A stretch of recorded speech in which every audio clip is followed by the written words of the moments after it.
Começando mais um vídeo aqui pro canal, caso você goste, peço que se inscreva, se puder curtir o vídeo, ajuda bastante.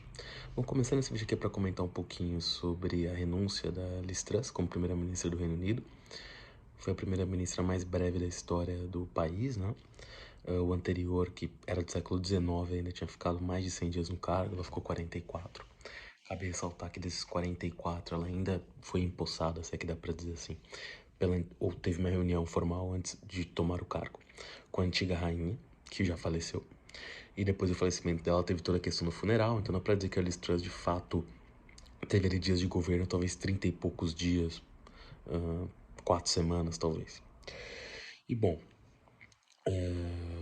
nesse sentido, qual foram as razões que fizeram ela cair para começar, né? Ela propôs ali um plano econômico junto com o seu secretário das Finanças, que caiu até antes dela, que envolvia corte de impostos, mas aumento de custos, ou seja, o corte de impostos quase linear para muita gente, para ricos, para empresas, para pessoas também, para classe menos favorecida, mas para ricos, para empresas, e aumentando os custos para sim, até para proteger as pessoas da variação dos preços da energia, que estão muito fortes na Europa, mas sem aumento de arrecadação, então era um plano que não parecia fazer muito sentido. A Libra sofreu muito com esse plano, se desvalorizou muito, chegou até, claro, ainda longe da paridade com o dólar, mas perdeu muito valor rapidamente naqueles dias. Os títulos ali de dívida soberana na Inglaterra dispararam, o Banco Central inglês vai ter que fazer algumas compras para acalmar um pouco o mercado. Eles até falaram de soltar um novo plano mais pro final desse mês, mas nenhum dos dois, nem o secretário de Finanças dela original, nem a própria Liz Truss sobreviveram até lá, né? E ela acabou trocando o secretário de Finanças, entrou o Jeremy Hunt, que apresentou um novo plano ali com menos corte de impostos e também com menos auxílio para as pessoas, ou seja, um plano um pouco mais equilibrado, que acalmou levemente os mercados. O Jeremy Hunt até foi uma escolha curiosa, porque ele é um Remainer, né? Ele é um cara que na época do Brexit se posicionou contra, lembrando que a maior parte do Partido Conservador acabou indo a favor da campanha do Brexit. E o David Cameron, que era o premier na época, também um conservador, mas que chamou o referendo, era contra, ele até deixou ali o cargo pós a decisão pela saída. E bom, agora a grande questão do Reino Unido é, primeiro, como abater a desconfiança do mercado, fazer o país voltar a andar e eleger um novo primeiro-ministro. Primeiro que as novas eleições no Reino Unido serão apenas em 2024, a oposição já está pedindo por novas eleições, o Partido Trabalhista provavelmente nunca esteve tão forte nos últimos anos, lembrando aí que, somado, já são mais ou menos ali, teve mais de 6 anos de David Cameron, mais de 3 anos de Theresa May, mais de 3 anos de Boris Johnson e agora um mês e pouco aí, um mês e meio da, da Liz Truss, você acaba chegando a um período no poder ali por cima, tá fazendo a conta básica, de 12 para 13 anos, tá, dos conservadores. Então é bastante tempo no poder. Mas a última eleição que eles ganharam com o Boris Johnson tem um mandato até 2024. E eles conseguiram ampla maioria, já que o Boris Johnson conseguiu ali atender a diversos segmentos diferentes da sociedade. Ou seja, ele fez campanhas prometendo coisas que eram até inexequíveis, porque ele fez promessas para um grupo que dependeriam de medidas que, para satisfazer, ele teria que desagradar outro grupo. Então eram medidas que não pareciam ali muito factíveis no mundo real, mas ele foi eleito dessa forma e conseguiu ampla maioria. Por isso os conservadores, mesmo com todos esses problemas, mesmo com a Liz Truss tendo 80% de desaprovação, não vão chamar uma nova eleição, já que hoje os pesquisas indicam que os trabalhistas ganhariam com certa facilidade. O atual líder trabalhista é bastante popular, tem até boa interlocução com a mídia, faz mais acenos ao centro do que os últimos, o que também pode conquistar uma parte do eleitorado ali que fica mais em dúvida na época das eleições.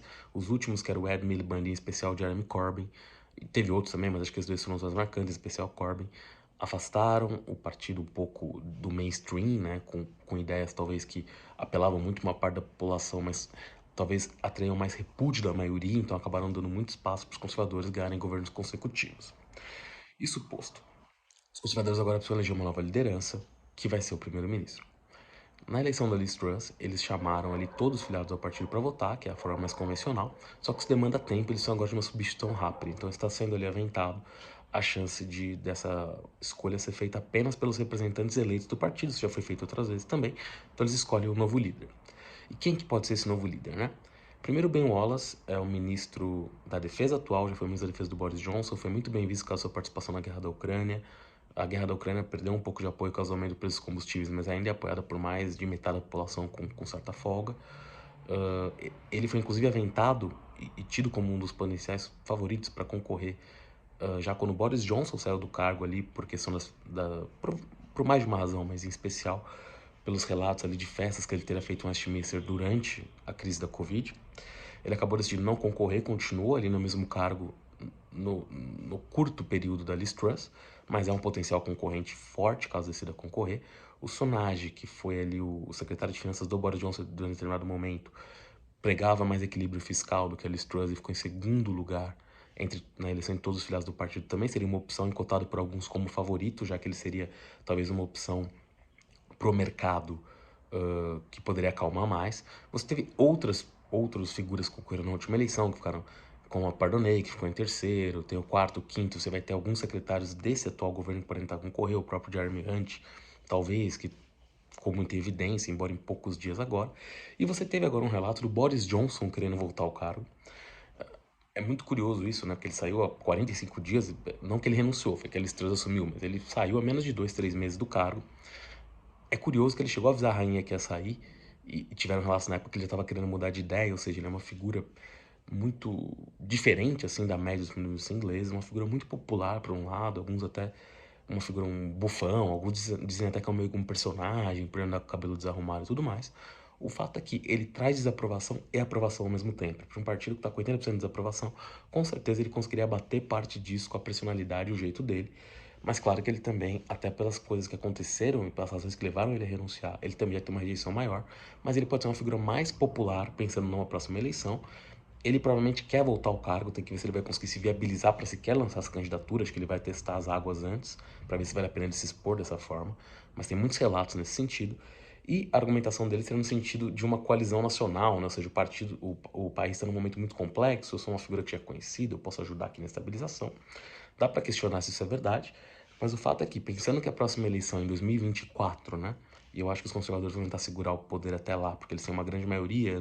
Não acho que eles vão ter defecções a esse nível para provocar uma nova eleição, porque eles têm uma maioria de mais de 70 cadeiras, é uma das maiores maiorias da história recente do Reino Unido. Me parece que ele seria a solução, pensando mais nas eleições, um cara popular, embora com um background, um passado muito complicado, e poderia se fazer um acordo para ele ser um líder de transição para tentar melhorar a economia e na época das eleições outra pessoa assumir. Mas é bastante complexo isso. Para a economia. A economia inglesa provavelmente vai continuar sofrendo por causa do alto preço dos combustíveis, embora seja uma economia até menos industrializada hoje que uma alemã ou francesa. Teve muitos problemas com o Brexit que ainda estão ocorrendo, inclusive questão de bancos de investimento, embora Hong Kong, apesar de ser na Ásia, que vem se destacando ali como um concorrente, teve problemas ali por causa da volta talvez de um domínio maior chinês e da maior intervenção atual chinesa em cima de bancos de investimento. Então, Londres ainda pode concorrer, mas tem Singapura também, tem outros hubs na própria Europa. Então, a Inglaterra está num momento muito delicado, sobre várias vertentes, agora precisa escolher direito esse plano econômico. E o Partido Conservador, como partido, se não escolher direito esse próximo líder, vai ser devastado pelos trabalhistas na próxima eleição.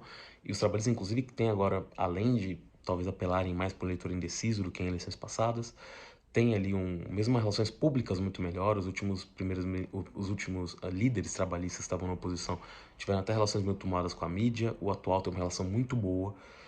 Então, assim, parece quase inevitável que os trabalhistas voltem ao poder em 2024 e os conservadores têm que tentar, do ponto de vista deles, claro, arranjar uma contraofensiva enquanto eles estão no poder para conseguir justificar uma reeleição, o que parece bastante difícil. E, bom, não vai ser uma eleição tão simples. O Sonage, de acordo aí com os jornais, parece como favorito. Eu acho que se o Ben Wallace concorrer, ele é um candidato muito forte. E se o Boris Johnson achar que está viabilizado para concorrer, com certeza isso vai ser uma corrida interessante, embora bem rápida. Bom, é isso. Até o próximo vídeo.